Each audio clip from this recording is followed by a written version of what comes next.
Vault में 20 ton वजनी दरवाजा, जबकि इसकी दीवारों में भी लोहा लगा हुआ था।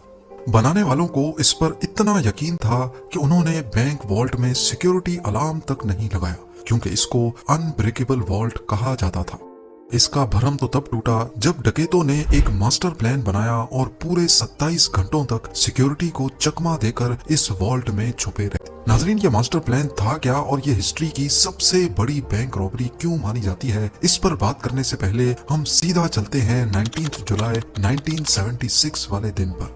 मंडे के दिन का सूरज निकल चुका था और फ्रांस के शहर निस में सोसाइटी जनरल नामी बैंक में स्टाफ मेंबर्स पहुंचना शुरू हो चुके थे। ये बैंक आज के दिन तक दुनिया का सबसे सिक्योर्ड और सबसे मजबूत वॉल्ट रखने वाला बैंक माना जाता था। हुआ कुछ यूं था कि रूटीन के मुताबिक बैंक स्टाफ वॉल्ट को खोलने गए। ये एक बहुत ही हैवी दरवाजा था जिसमें इंतहाई कॉम्प्लिकेटेड लॉक लगा हुआ था। उन्होंने लॉक कॉम्बिनेशन लगाया लेकिन दरवाजा नहीं खुला। अब यहाँ ये जानना जरूरी है कि ये दरवाजा पहले भी कई बार मसला कर चुका था, क्योंकि इसका वजन करीब 20 टन था। इसी वजह से अक्सर औकात ये फंस जाया करता था। बैंक स्टाफ को लगा कि हमेशा की तरह आज भी ये फंस गया है, तो उन्होंने वॉल्ट बनाने वाली कंपनी से कांटेक्ट किया। आधे ही घंटे के बाद कंपनी के एक्सपर्ट्स बैंक में आ गए और दरवाजे को खोलने की कोशिश करने लगे। लेकिन हैरत की बात यह थी कि इस बार कंपनी के एक्सपर्ट्स से भी दरवाजा नहीं खुल रहा था। उन्होंने कई मर्तबा अटेम्प्ट्स किए, लेकिन ये दरवाजा किसी सूरत खुलने को तैयार नहीं था। बात अब सीरियस होती जा रही थी, क्योंकि कस्टमर्स की लाइन लगी थी और ये अब बैंक की इज्जत का सवाल था। आखिरकार 3 घंटों के बाद उन्होंने फैसला किया कि वॉल्ट की दीवार में ड्रिल करके सुराख करके देखा जाए कि आखिर दरवाजे में ऐसी क्या चीज फंसी है। वॉल्ट के दरवाजे पर किसी फोर्स्ड एंट्री के निशानात भी नहीं थे और इसकी चारों दीवारों पर भी किसी किस्म के निशानात नहीं पाए गए। हैवी ड्यूटी ड्रिल मशीन से सुराख करके जब अंदर झांका गया तो क्या देखते हैं कि वॉल्ट के दरवाजे को अंदर से किसी ने वेल्ड करके बंद किया हुआ है। यह मंजर देखकर इस पर यकीन लाना काफी मुश्किल था, क्योंकि वॉल्ट में जाने का सिर्फ एक ही रास्ता था। ना ही इसके अंदर कोई रोशनदान था और ना ही कोई खिड़की, यानी वॉल्ट के अंदर जाना इम्पॉसिबल था। अब यह देखकर सबको इतना एहसास तो हो चुका था कि यहाँ कुछ न कुछ एबनॉर्मल जरूर है। उन्होंने मशीनरी मंगाई और वॉल्ट की दीवार को तोड़कर अंदर जाने का फैसला किया। ये काम काफी टाइम कंज्यूमिंग था, क्योंकि ये दीवारें नॉर्मल दीवारों से काफी मोटी थीं और इनके बीच में लोहा भी लगा हुआ था। खैर, कई घंटों की मेहनत के बाद इतना सुराख हो गया कि एक इंसान इसमें से अंदर जा सके, और जब अंदर देखा गया तो ये मंजर नाकाबिले यकीन था। बैंक वॉल्ट लुट चुका था, कुछ लॉकर्स टूटे तो कुछ खुले पड़े थे, और सबसे इंटरेस्टिंग बात, वॉल्ट की दीवार पर स्प्रे पेंट से ये फेमस अल्फाज लिखे हुए थे, जिसकी इंग्लिश ट्रांसलेशन है without arms, without hate and without violence. अभी बैंक स्टाफ होश में आता कि उन्होंने वॉल्ट की जमीन में एक टनल बना देखा। अब आगे का काम पुलिस का था, जो कि उस वक्त तक पहुंच चुकी थी। डकैत वॉल्ट में मौजूद पैसे और गोल्ड ब्लॉक समेत 4000 में से 400 सेफ बॉक्सेस तोड़कर उसके अंदर से कीमती चीजें लेकर फरार हो चुके थे। जो टनल उन्होंने खोदा था वो शहर के सबसे बड़े अंडरग्राउंड सीवरेज लाइन में निकल रहा था। वहां पुलिस को काफी सबूत मिले, जिसमें टूल्स और 27 गैस सिलेंडर्स भी थे, जिसकी मदद से डकैतों ने वेल्डिंग टॉर्च चलाई थी। न सिर्फ इतना, बल्कि सीवरेज लाइन में ताजा हवा के लिए वेंटिलेशन इक्विपमेंट और करीब 1 किलोमीटर लंबी इलेक्ट्रिकल केबल भी पाई गई।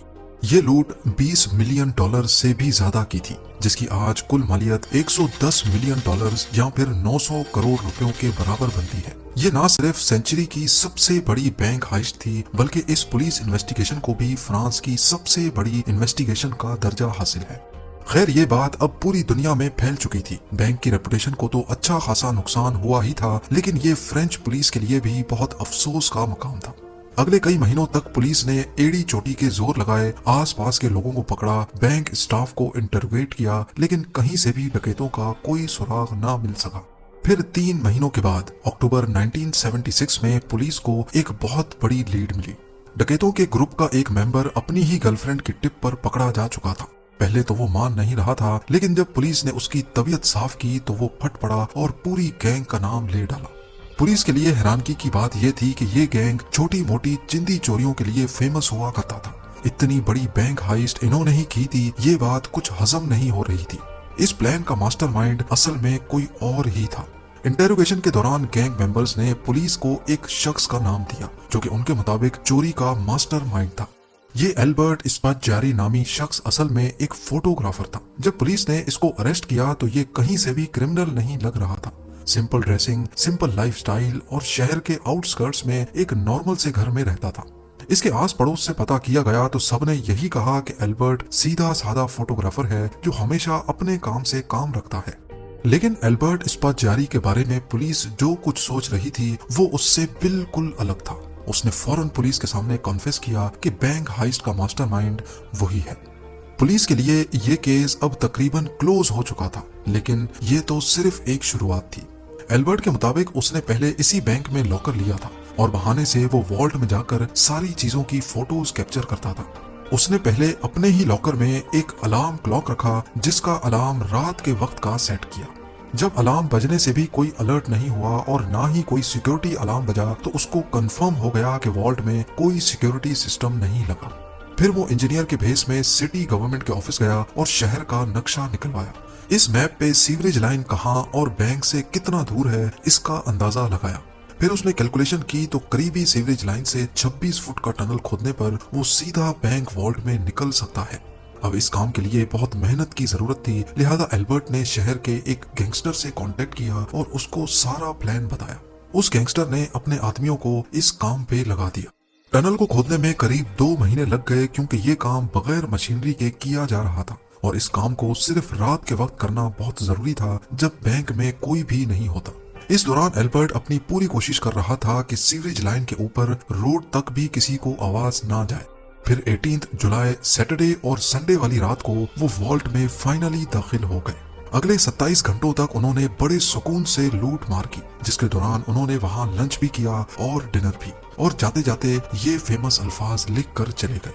पुलिस ने एल्बर्ट को कोर्ट में पेश किया जहां उसने जज के सामने भी अपना जुर्म कबूल कर लिया।